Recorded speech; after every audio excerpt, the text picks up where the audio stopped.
Once upon a time, in a town filled with yummy food, there lived a boy named Max.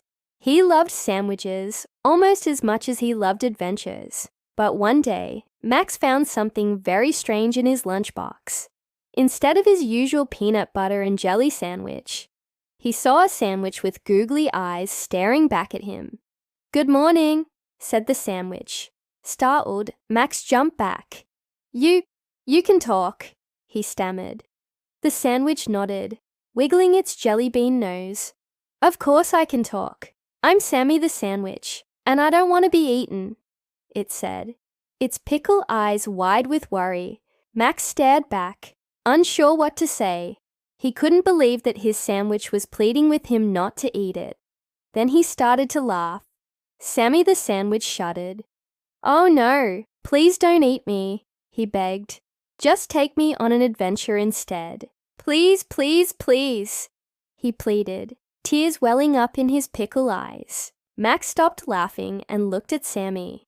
For a moment, he thought about eating the poor sandwich, but he didn't feel hungry anymore. He also realized that he had never had any adventures during lunchtime before. So he took a deep breath and said, "Okay, Sammy, we can go on an adventure." But how could he carry a talking sandwich without anyone noticing? "That's easy," said Sammy, winking. "Just put me in your backpack and pretend I'm your history project.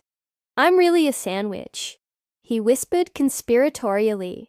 Max grinned and carefully placed Sammy inside his backpack. He adjusted his straps and walked out of the house, ready for an exciting afternoon. As soon as he closed the front door, Sammy cried, "Quick, Max, let's go." Max laughed and raced down the street, feeling like he was in one of his favorite adventure stories. They ran past the bakery, where the smell of fresh bread usually made him hungry. But today, Max wasn't thinking about food. He had a talking sandwich to keep safe. He sprinted across the park, dodging trees and bushes, as Sammy shouted, "Faster, Max! We have to get away from that dog. He wants to eat me." Max giggled, picturing a dog biting into his sandwich. "Don't worry, Sammy. I won't let him do that." After playing tag with the dog, Max and Sammy finally reached their destination, a tall bookshelf filled with exciting books about faraway lands and mythical creatures. "Wow," whispered Sammy, peeking out from the backpack. "Can we go inside?" Max smiled. Of course. He picked out a book titled Enchanted Forest, and they started reading about magical creatures who lived beyond the bookshelf. "Oh, look, fairies!" Sammy exclaimed. Max and Sammy sat side by side, pretending to be brave knights protecting a princess from a fearsome dragon.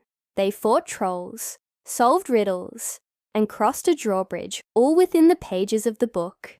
Time flew by, and the sun began to set, painting the sky with hues of orange and purple. "I had so much fun," sighed Sammy. "Me too," admitted Max. "But it's getting dark, and I'm a little scared to go home now." Sammy nodded. "Yeah, maybe we should head back before anyone notices we're missing." Max agreed. As they turned to leave, he heard a loud crash. They both froze. A big furry monster with sharp teeth stood in front of them, blocking their way. "Run, Max!" yelled Sammy, pushing him toward the bookshelf. "I'll distract him," he added, taking a deep breath. Sammy jumped out of Max's backpack and shouted, "Hey, ugly monster, leave us alone." The monster snarled and took a step toward him. "Don't come any closer," warned Sammy, puffing himself up to look bigger. "I'm a spicy tuna sandwich, and I bite." The monster recoiled as if he had been burned. "A spicy tuna sandwich," he muttered. "Yuck! I hate those. You're right, you're really scary." And with that, he ran away. Sammy slumped to the floor, relieved that the monster had run away, but disappointed that he hadn't gotten a chance to show how brave he could be. "That was amazing," said Max, giving Sammy a high five. "You saved me from that monster." "I did. asked Sammy, confused. Of course you did, replied Max. You were so brave. You scared away that monster, even though you're just a sandwich. Sammy blushed. Or at least he would have, if he had been made of tomato slices instead of bread. I guess I am just a sandwich, he said sadly. Max wanted to cheer up his friend, so he said, Well, you're the best sandwich I know. If only I could bring you home without anyone knowing. Sammy perked up. You can't do that. My crust is all soggy from being outside, he said, sighing. I have an idea, said Max, grinning. He pulled out his backpack and said, Climb in, I'll protect you. Sammy smiled and snuggled into a corner. Max zipped up his backpack and carried it home as fast as he could. When he opened the door, his mom asked, Where were you, Max? We were getting worried.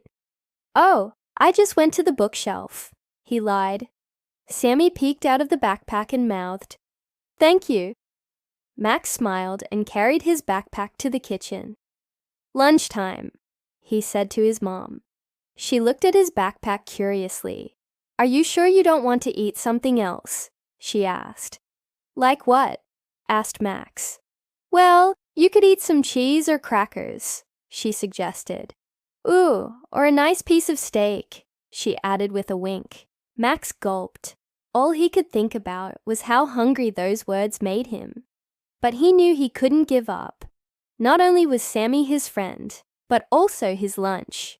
Max took a deep breath and replied, No, thank you. I'm in the mood for a sandwich.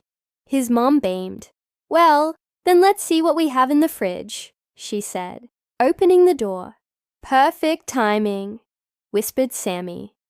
I hope he doesn't find my brother Sam, he added nervously. Max knew exactly which sandwich he wanted to grab. He pointed to his lunchbox and said, Ooh, that one looks good. All right, here you go, said his mom, handing him the lunchbox. Max couldn't wait to open it. When he did, he gasped. There were 2 identical PB and J sandwiches, with googly eyes staring back at him. Sammy the sandwich squeaked, Oh no, Max, run. But it was too late. Max had already grabbed the other sandwich and started eating it. Wait, that's Sam, cried Sammy. The one you're eating is my twin brother, he explained between bites. Max's eyes widened in surprise.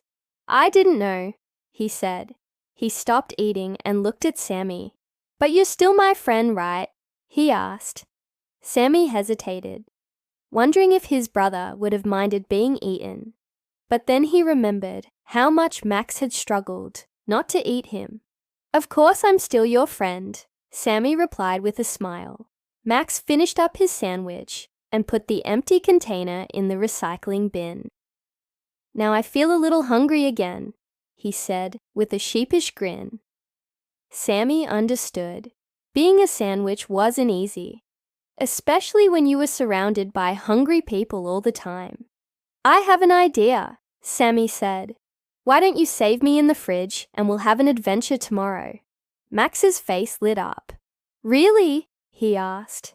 Sammy nodded, and Max raced to the fridge. He carefully lifted Sammy out of his backpack and placed him inside the fridge. Best friends don't eat each other, he whispered. Sammy smiled, feeling safe in the cool, dark space. I'll be ready for our next adventure tomorrow, Max, he said. And that's exactly what happened. Every day, Max and Sammy had a new adventure together. They explored caves made of cheese, climbed mountains of mashed potatoes, and swam in rivers of ketchup. They encountered talking tomatoes, pickles with wings, and a grumpy old piece of bread who always complained about everything, even though their adventures were sometimes scary. Max always protected Sammy from harm, because best friends don't eat each other.